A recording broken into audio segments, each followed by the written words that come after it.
یو سړی د نایي چاپ ته ورشي او ګیره وخري نو دا ویښته غورځول جایز دی او که نه؟ جواب بالله توفیق ناشنا خبره ده. بلیډ ته براخ کو د اوس د دې غم راغستی چې غورځول جایز دی او که نه؟ دا ډېر ناشنا سوال دی. اوس یې غورځولی شم او که نه؟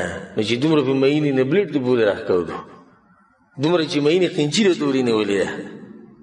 اوس دا تپوسونه کوي چې کډر ته ګزارلی شم او که نه، او ډرام ته ګزارلی شم او که نه.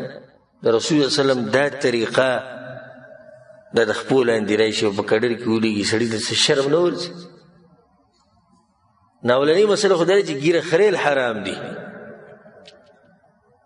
او دا مسله خو ځای په ځای ما بیان کړې ده، هغې ته رجوع وکړئ، ځکه چې په دې کې تشبه دی د مشرکینو سره، مشابهت دی د اهل کتابو سره، د مجوسیانو سره، د ډمانو سره، د زنانو سره، د اجړاګانو سره. د ټولې خبرې پکې دندې دي. دې د لاسه ګیره خریل څه دي؟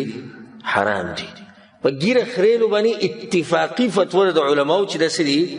حرام دي. اختلاف په دې کې دی چې د یو موټي نه زیاته شي نو دا کټ کول جایز دی او که نه؟ په دې کې اختلاف دی. په دې کې اختلاف نشي چې خریل څنګه دي. خریل خو اتفاقي مسله چې خریل نه دي جایز، او په هغې کې راجح خبره ده چې ګیره به بلکل نه وړه کې. او ویښته د ګیرې غورځول په دې کې څه ګناه نشته، اگر که غوره دا دي چې دا نوکونه او د ګیرې دا ویښته دا سړی په یو ځای کې ښخ کړي، اگر که غوره دا دي. خو که یو سړی گزار کړي نو انشاءالله به یې کې به څه حرج نه ځي، د دې باندې څه دلیل نشته چې دا د دې لاسه ګناهګار شو. او دی به ورسره څه کوي چې بلیډ پرې راکاږي او هغې کې هغه کریم لګېدلي، او ته وایي چې دا به ګزاري نه، څه به ورسره کوي؟ دا به دی څنګه را جمع کوي؟ په کار ورځ را کار د اول نه ونه کړي. بیا داسې کې دا خبره به کې مخې ته چې دا څوک چې ګیره خري د نایي دی په دې حرام کې د سره بلکل شریک ته په دې ګناه کې. او دا نایي او دا چاپ والا چې په دې باندې کومې پیسې ګټي دا هم حرام دي. د الله نه دغه کسان ویري کوم چې چاپ د دکانونه دي او د خلکو د ګیرې خري په خپلو بچو باندې حرام مه خوروئ، په خپله حرام مه خورئ.